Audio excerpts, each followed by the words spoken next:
जन्म के पश्चात बालक जब पहली बार अपने नेत्र खोलता है तो उसका मन उत्सुकता से भरा होता है कि ये संसार क्या है, उसे क्या दिख रहा है।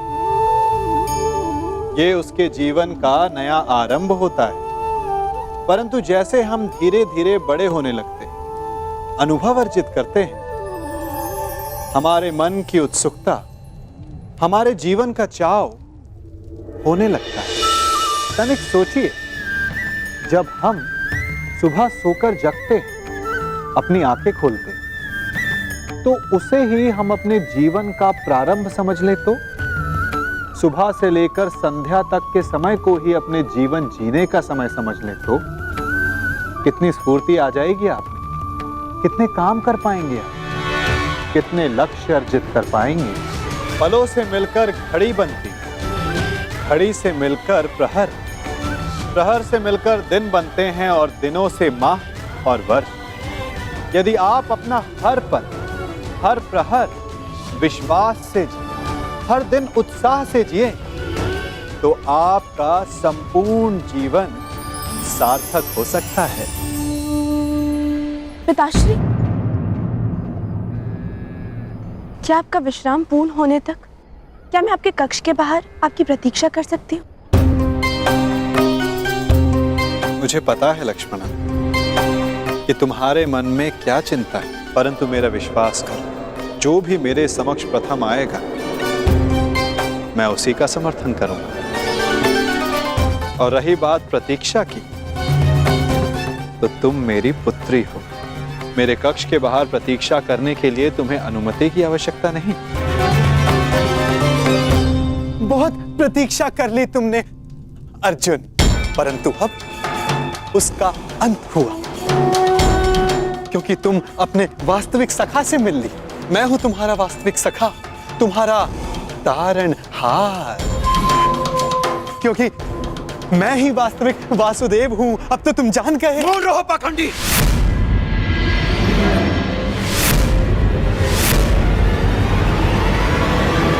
तुम्हें क्या लगता है कि वासुदेव की पोशाक धारण कर लेने से तुम वासुदेव बन सकते हो? दया आती है तुमको देखकर अर्जुन।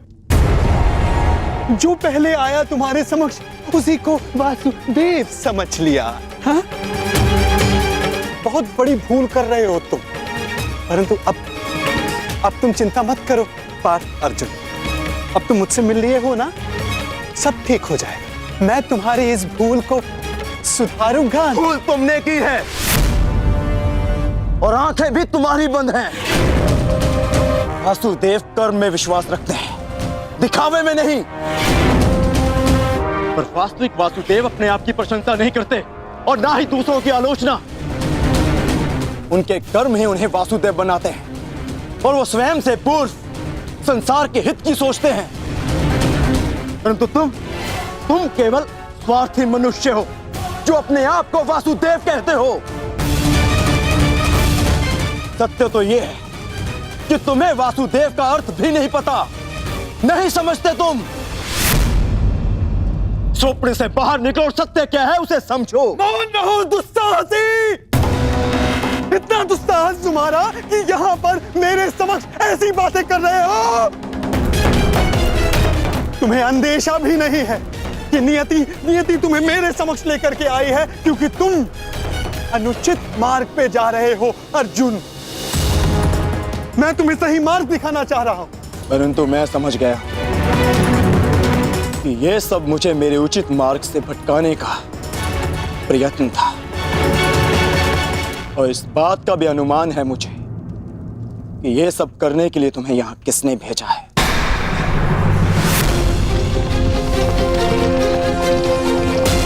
परंतु मेरे और मेरे लक्ष्य के मध्य कोई नहीं आ सकता, कोई नहीं।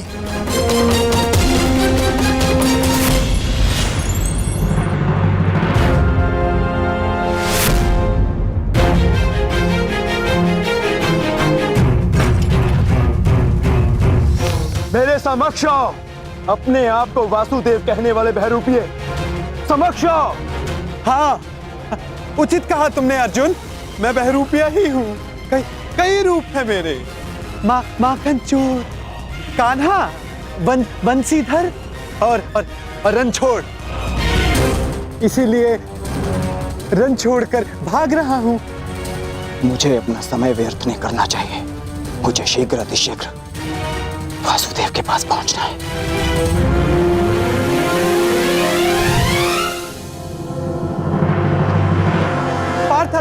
पार्थ अर्जुन, कहां जा रहे हो अर्जुन? अर्जुन, मुझे छोड़कर कहीं नहीं जा सकते अर्जुन।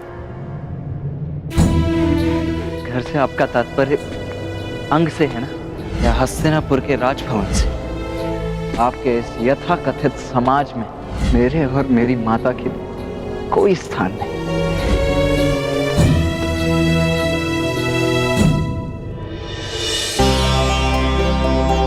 आइए पिताश्री, आपका स्वागत है।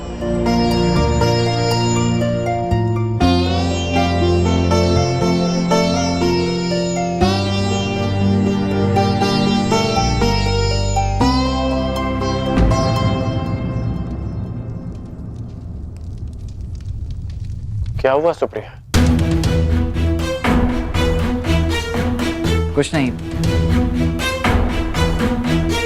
मैंने अभी जो इन्हें निर्णय सुनाया है ये उसी की प्रतिक्रिया है। कैसा निर्णय?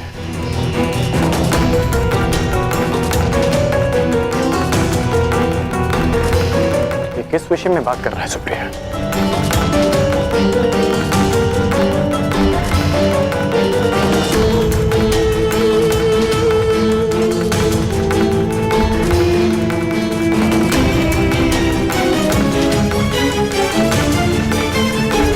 सुप्रिया, पिताश्री, वो कुछ नहीं कह पाएंगी, परंतु मैं बताता हूं।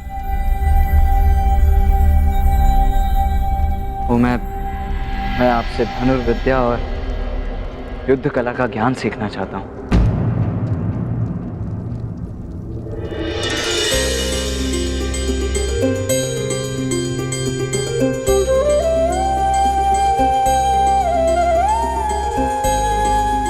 बस इतनी सी बात।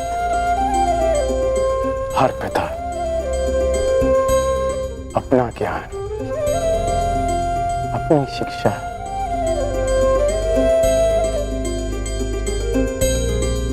अपनी संतान को देना चाहता है। मुझे बहुत प्रसन्नता होगी तुम्हें सिखाकर।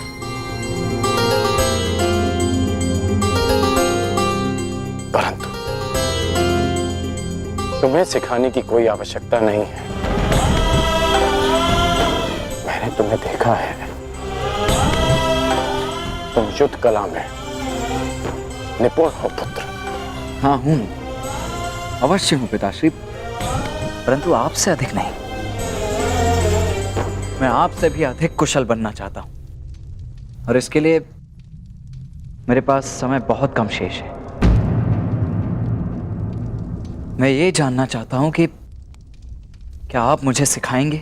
हाँ, मैं तुम्हें अवश्य सिखाऊंगा पुत्र। शुद्ध अभ्यास के बहाने ही सही,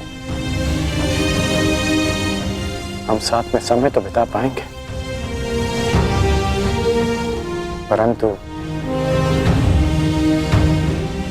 किस बात के लिए कम समय शेष?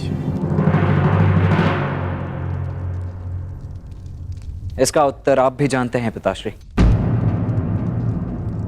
संसार अब तक के सबसे बड़े महासंग्राम के द्वार पर खड़ा है।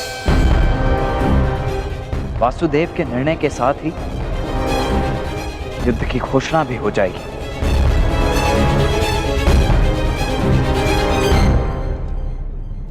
ठहरो पार्थ, ठहरो।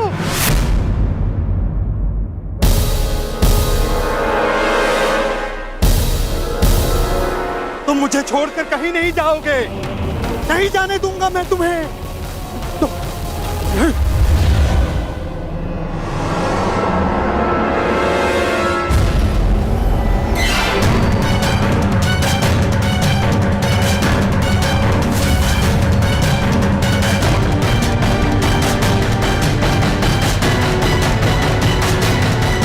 कहीं नहीं जाने दूंगा तुमको।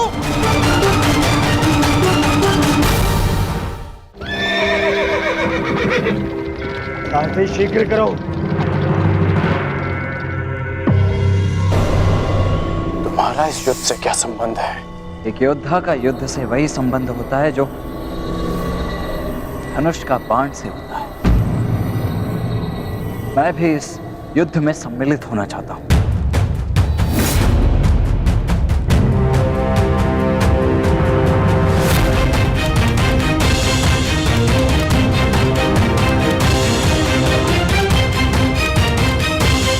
इसीलिए तुम मुझसे परीक्षण लेना चाहते थे?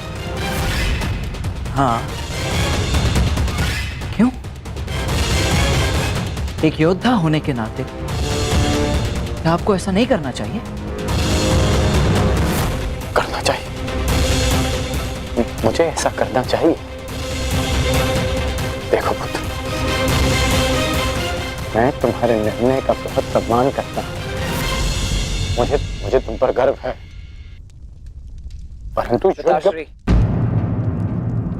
इस किंतु परंतु इसके लिए अब कोई स्थान शेष नहीं है। मैं अपना निर्णय ले चुका हूं और अपना पक्ष भी चुन चुका हूं। तुम अपना पक्ष भी चुन चुके हो? हाँ, जिस ओर मेरा मित्र साम होगा। पिताश्री, मैं जानता हूं ये युद्ध अनेक लोगों की बलि लेने वाला है। इसीलिए मैं चाहता हूं कि मेरे मित्र साम को जब मेरी आवश्यकता हो तब मैं उसके साथ उसकी सहायता के लिए उपस्थित हूं, प्रस्तुत हूं। और आपने तो सदा मित्र धर्म निभाया है, निभाया है ना? तो आशा है कि आप मेरे मित्र धर्म के आड़े नहीं हैं।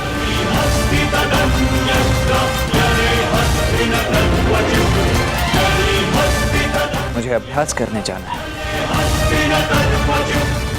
प्रणिपात। देखो, युद्ध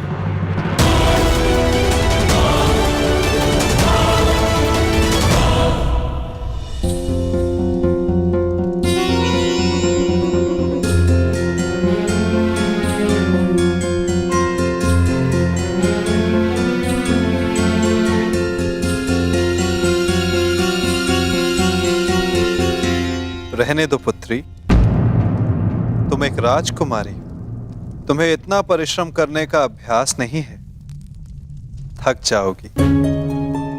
नहीं पिताश्री, आप चिंता मत कीजिए, मैं कर लूंगी।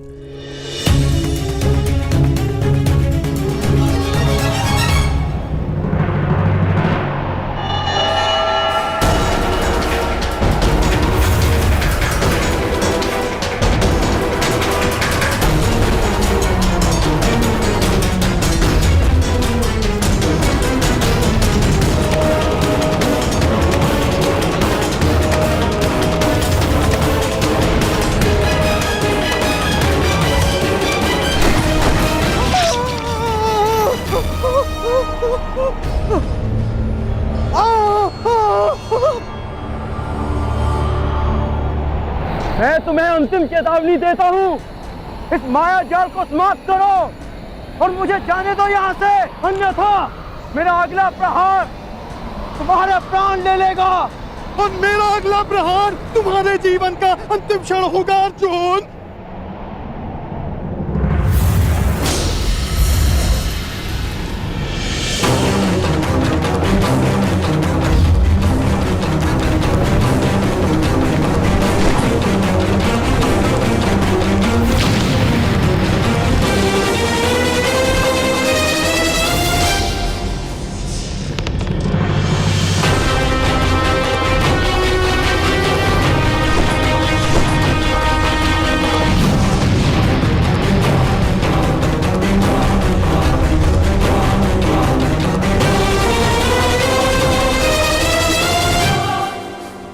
ठीक है, तुम मुझे अपना आराध्य नहीं मानते ना, सही। तुम जा सकते हो, क्योंकि मैं तुम्हारा शत्रु नहीं, ना तुम मेरे शत्रु हो। परंतु उस धूर्त कृष्ण को एक संदेश मेरा अवश्य दे देना।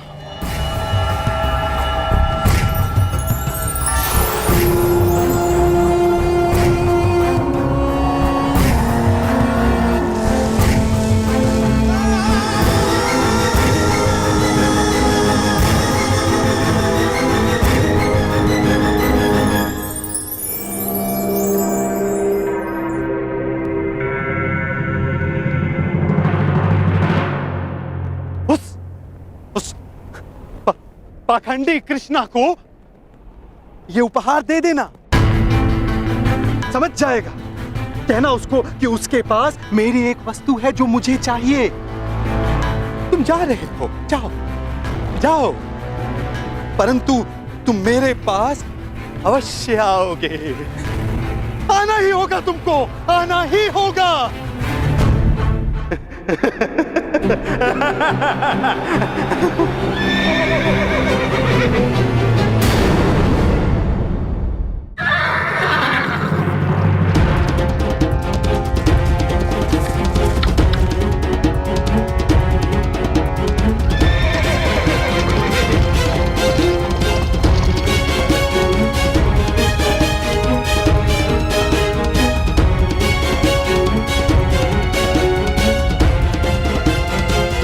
प्रतीत होता है कि अर्जुन अब तक द्वारका नहीं पहुंचा।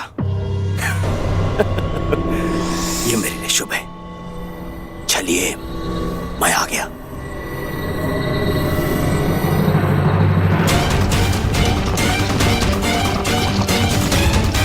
और शीघ्रता करो सारथी।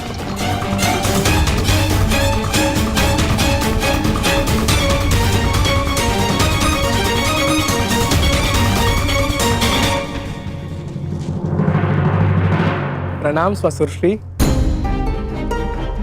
सुखी रहो। द्वारका में स्वागत है आपका।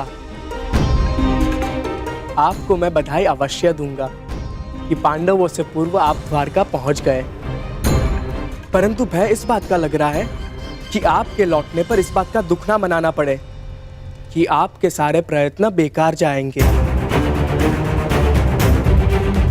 मैं जानता हूं मेरे पिता जो करने वाले हैं, परंतु आश्चर्य इस बात का है कि पिछले अनुभव को देखते हुए भी आप उनसे समर्थन मांगने के यहाँ कैसे आ गए। तुम भूल रहे हो साम, तुम्हारे पिता ने समस्त विराटनगर के समक्ष ये वचन दिया था कि जो भी उनके पास पहले पहुंचेगा उनका समर्थन उसी को मिलेगा।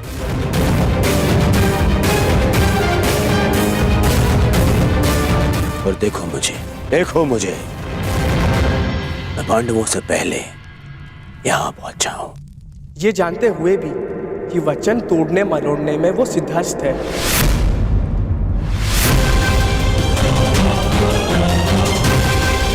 उस सब बात में पहले मुझे केवल इतना बताओ कि तुम्हारे पिता इस समय कहां पे हैं? मुझे उनसे अभी मिलना है। इस समय वो विश्राम कर रहे हैं। मुझे विश्वास है इसमें भी उनकी कोई चाल है। कहां है तुम्हारे पिता का विश्राम कक्ष?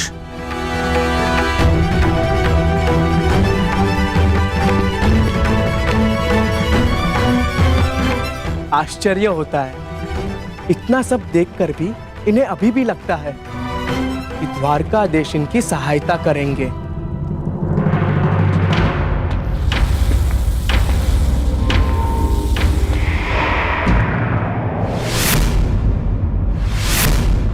दुर्योधन का रथ। हे ईश्वर, कहीं माधव ने उसे समर्थन का वचन तो नहीं दे दिया।